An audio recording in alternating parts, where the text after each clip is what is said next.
This story's been making the rounds for the last few days, and I did want to say something. So Disney has denied father's request to put Spider-Man on a 4-year-old's gravestone. Disney denied a request to have a father use a Spider-Man image on the gravestone of his son, Ollie Jones, following his death at the age of 4 from a rare genetic disease, leukodystrophy. Ollie's father wanted to honor Lloyd and his son's love of Spider-Man by placing an image of the famous character on his gravestone. However, when he approached Disney about using the character, his request was denied. A Disney representative issued a statement to the Sun regarding their denial. We extend our sincere condolences. If we played a small part in Ollie's happiness, we are honored. Generations of fans have responded to our characters with the same wonder and delight that Ollie did.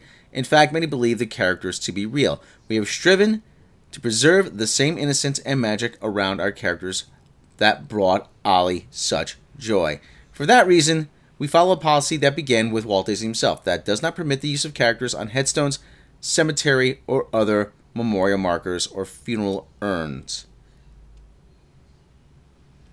According to The Independent, Disney did offer to commemorate Ollie with a hand-inked, hand-painted, personalized celluloid. Although we cannot grant the family's request, we would be pleased to commemorate your nephew with a hand-inked, hand-painted, personalized celluloid that recognizes his love for Spider-Man, which will read, "For your Ollie." Well, nephew's name insert there, Ollie, obviously. Thank you for letting us share in the magic of your life. Your friends at the Walt Disney Company, we feel privileged to have had him as a fan. Lloyd Jones did not buy Disney's denial. Lloyd told The Sun, I wasn't really expecting this. It's another massive blow. I felt sure they would allow it. He would add, we have striven to preserve the same innocence and magic around our characters that brought Ollie such joy. But now he has died and we won't be spending any more money. They don't care. Ollie's uncle, Jason Jones, added, this meant everything to us. My brother's life has been shattered, and it has shattered the whole family. We can't move on until we have his headstone done. Spider-Man was Ollie's entire life. He loved it so much. I didn't expect it to be an issue. My funeral director, who's also my friend, called me and told me they can't do it. I thought he was joking at first. We understand copyright, but I don't see why Marvel would have any issues with this. Ollie was buried in Maidstone, Kent, and his funeral procession was led by Spider-Man. The Sun also reports that the character was on his coffin. Maidstone Borough Council spokeswoman stated, Maidstone Borough Council is trying to help the family who have asked whether they can place Spider-Man on the headstone at the grave of their young son. She concluded, sadly, these types of stones adhere to copyright, and while we understand that this is a very emotional time for the family, we have made contact with Marvel to ensure the family are complying with the terms and conditions. What do you make of Disney's decision to refuse the request to have Spider-Man on Ollie's gravestone? Here's what I think. Who is it really harming? Seriously, who is this really harming? I understand copyright. I understand they have to protect their characters, but at the same time, it's a 4-year-old kid. What harm is this going to do? The whole thing is, you want to preserve the innocence and magic and charm of these characters. It's a 4-year-old kid. How dare you? How dare you? Seriously, how dare you, Disney? You have to realize, I know you have to draw a line somewhere, but this is a line that doesn't need to be drawn. This is going to do no harm. It in no way infringes on your copyright. And I understand that if you let one person do it, you're going to have to let everybody do it. But at the same time, it doesn't harm anybody. It's not going to do anything. If anything, you're going to get so much positive press out of this. Now you're looking like the monolithic corporation. The inhuman, unfeeling, uncaring, Borg-like entity that's just swallowing different parts of the world up for themselves to assimilate. This isn't going to harm anyone. Like I said, this keep coming back to this. This will not harm anyone. If anything, you're going to have people be so touched that you know what they're going to say, you know what? I wasn't a fan of Spider-Man until right now. But nope. Couldn't do it, could you?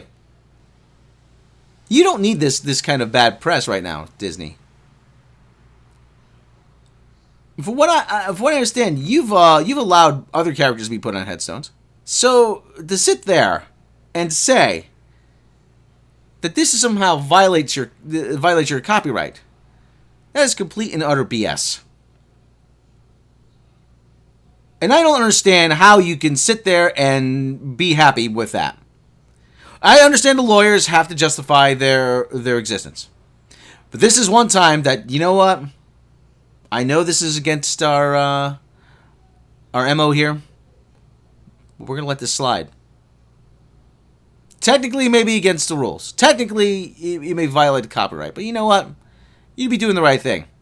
It seems though that this wasn't the first time Disney had done this. As we can see right here, this is from 2006. Disney lifts Pooh Bear grave ban. The Disney Corporation backed down yesterday after banning grieving parents from putting Winnie the Pooh on their stillborn baby's headstone. The American giant had warned a stonemason, that he would be in breach of copyright. Breach of, come on, really? If he included an image of A.A. Milne's, the bear of very little brain on the stone. The baby's parents from Clacton, Essex, had sought Disney's approval and were amazed that their request was rejected. The Colchester stonemason, Aaron Clark, said Disney make billions of pounds every year from children, but they won't let a family put a picture of a stillborn baby's headstone. It's ridiculous. The family are upset enough as it is.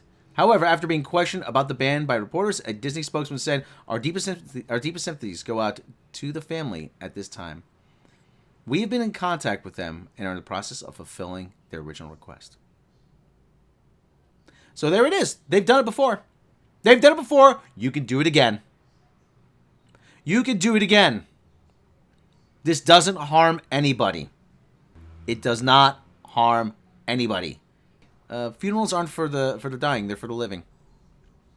They're for the family to grieve and to have a sense of closure and to come to terms with it. The headstone isn't for the child; it's for the parents. Really, so that they have something for all time to remember their child by. And not only has Disney done this before, but they've done this recently too.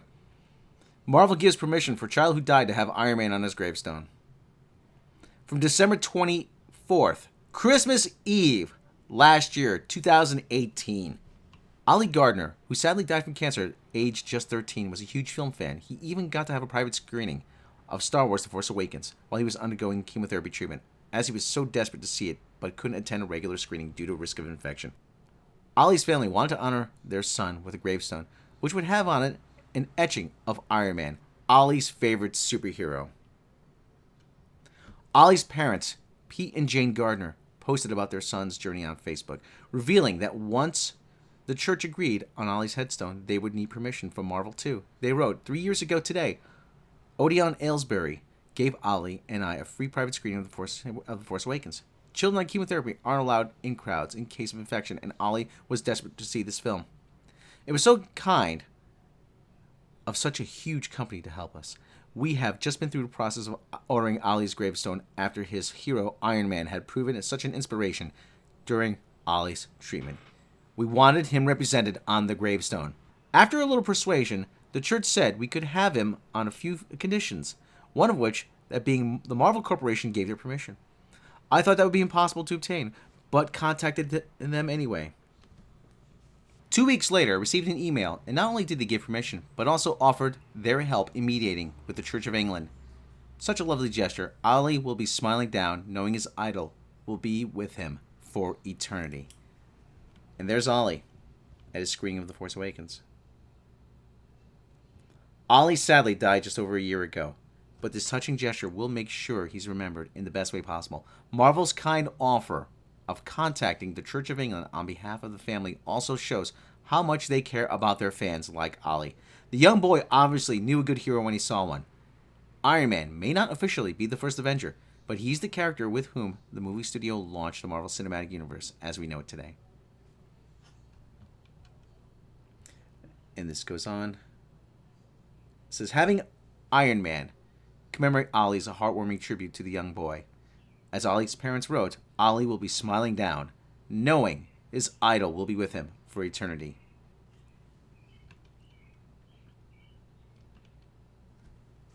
You've done it before, Marvel. I don't know what changed. What changed? And this isn't the first time you've done it. Oh, no. And this just floated across Twitter. My Twitter feed. As we can see, Marvel's done it before. Josiah Jamal Brown. Poor kid was only 6 years old. Owen Davis Rivers. Only 4 years old. You've done it before. Why change now? Why? I don't understand. Why change this now? You would be doing the right thing here. That's what it comes down to. Do the right thing. Children look to these characters as examples of bravery. I know I sure did when I was a kid. They look at Spider-Man. They look at Captain America. They look at Hulk. They look at Iron Man. They look at Batman. They look at Superman. And they say, you know what? I wish I was that brave. And I'm sure Ollie drew bravery from the example set by Spider-Man as he was battling his disease. I'm absolutely sure. There's no doubt in my mind that he said more than once, I have to be brave, just like Spider-Man would be. And that's what it comes down to. These characters set an example. Now, Disney, it's up to you to set an example. Set an example. Do the right thing. You have the opportunity and the means to do the right thing and set an example. The question is, will you do it? Will you do it? Will you step up?